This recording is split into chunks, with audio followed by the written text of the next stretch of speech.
And now it is my pleasure to welcome Nicole Chabot, Chair of the MHCA Board of Directors. Nicole?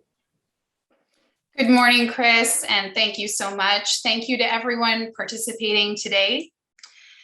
I'm going to start with the MHCA's 2022 priorities and looking forward. Advocacy is a marathon, not a sprint. It's a saying that we hear often around the boardroom table at Manitoba Heavy.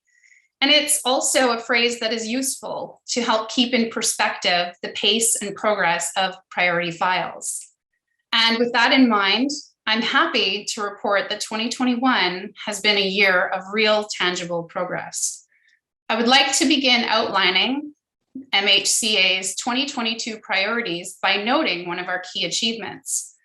And I'm pleased to say we're seeing results from our advocacy for long-term strategic infrastructure investment plans. Manitoba Infrastructure has acknowledged the benefit of preparing and publicly presenting multi-year budgets, starting with a 3-year highways capital program in the next budget and moving towards 5-year programs. It's important to note this now as I offer you my looking ahead perspectives, because it sets out some particularly important priorities for 2022. We have for years repeatedly pressed government on our own, and more recently with the voices of leading business groups, to be strategic in how it plans its annual and forecasted investment in core and trade enabling infrastructure to ensure we see the greatest return to our GDP. The economic recovery of our municipalities, province, and country depend largely on strategic infrastructure investment, making best use of public dollars to support local businesses and generate revenues to our governments to support core public services and social and cultural programs. With the province's acknowledgement of the value of multi-year highways budgets, MHCA will press for timely adoption of an annual and 5-year highways capital program, ensuring that MI firmly stands behind budget set, budget spent, supported by a rolling forward program. Release of the infrastructure investment deficit for highways and bridges, which we last understood to be approximately $9 billion, a provincial asset management plan, so Manitobans can see for themselves the condition and the needs of our transportation network. And with that, a sustainable funding strategy to address those needs within a reasonable timeframe. These are lead items among the priorities for 2022, all of which the MHCA considers integral to the goal of economic recovery, growth, and prosperity. Since Manitoba Heavy Construction Association's founding in 1943, our advocacy has been anchored by the imperative to grow the economy as the enabler of everything else. And the wisdom of that principle has been proven by the test of time. In keeping with that, the MHCA will intensify its advocacy at the City of Winnipeg, the Winnipeg Metropolitan Region, and rural municipalities to support strategic infrastructure investment strategies that can deliver the highest return on investment to the GDP. At the City of Winnipeg, the MHCA will press to ensure that the integrity of the financing plan for local and regional street renewal is not weakened by calls to use the revenues raised by the dedicated 2% annual tax for other purposes. In 2019, Council approved bridges for funding from the local and regional renewal reserves, and we are now seeing calls for active transportation projects to also draw from that same fund. The MHCA supports the construction and maintenance of all modes of transportation. Bridges, rapid transit, bicycle facilities, all deserve attention and priority. But the dedicated 2% tax financing plan for street renewal was never intended to be the solution to all investment deficit problems. As a result, we will call upon City Council in preparation for the 2023 budget deliberations to task a stakeholder group resourced by Public Works and the Office of Economic Development and Growth to recommend a strategic infrastructure plan that addresses the city's broad and specific objectives, identifies development lands where growth can occur and the necessary infrastructure improvements, and prioritizes projects holding the best ROI to GDP and external funding partners for the plan's success.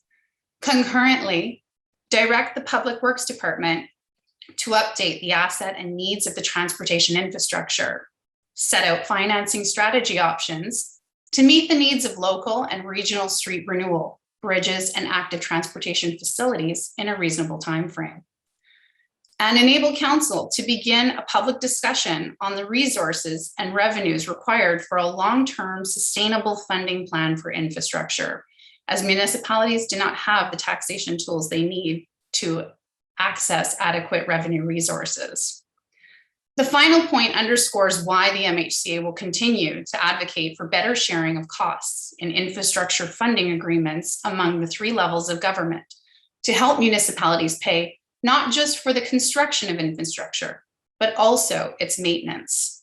On that point, the MHCA in 2022 will continue to advocate for a new fiscal deal in which the province and the federal government assist municipalities with new taxation tools, the sharing of growth taxes, and related options. Moving to a regional focus, you will see in 2022 the MHCA's advocacy campaign for a Western Canada Trade Gateways and Corridors initiative gather strength through our provincial, regional, and national efforts with business and stakeholder partners.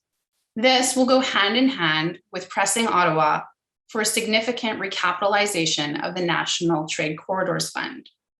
Other areas of advocacy that Manitoba Heavy Construction Association will focus on include restructuring delivery of the quarry rehabilitation program, supporting truth and reconciliation efforts through engagement in the Winnipeg Indigenous Accord and through industry initiatives to attract, train, and retain new workers from Indigenous and equity groups. Collaborating as members of the Manitoba Construction Sector Council to ensure training gaps are addressed. Supporting safe work practices by efficiently and strategically managing delivery of the MHCA Work Safely program. Working with the RM of Springfield in its development of the zoning bylaw and quarry operations bylaw. Engaging in discussion with the City of Winnipeg about the combined sewer outflow program. Working with the province and Manitoba Infrastructure to ensure funding of the Lake Manitoba, Lake St. Martin outlets materializes and that the project is scoped and scheduled to enable competitive bidding by Manitoba companies. Monitoring Manitoba infrastructure budgets to ensure the commitment of no less than $500 million is invested in Manitoba's highway systems annually with a view to its increase. Pushing each level of government for sustainable, predictable, and incremental infrastructure budgets. And working collaboratively as members of the City of Winnipeg Social Procurement Working Group to emerge with a social procurement policy that works for the targeted equity groups, the public, and industry. It's an ambitious agenda, but we are certain of the value of the advocacy and dedicated to the goals. We're encouraged by the growing support for initiatives that have been part of our industry's advocacy efforts for years. And that is testament to our founding vision that what we do is critical to protecting our communities and for laying down the road for economic growth and future prosperity that benefits all Manitobans. Finally, I want to thank all of you who have supported the Manitoba Heavy Construction Association, and especially my colleagues on the board of directors. It is a pleasure working with you all, and I have no doubt that 2022 will present new issues, and I know we are up to the challenge. Thank you.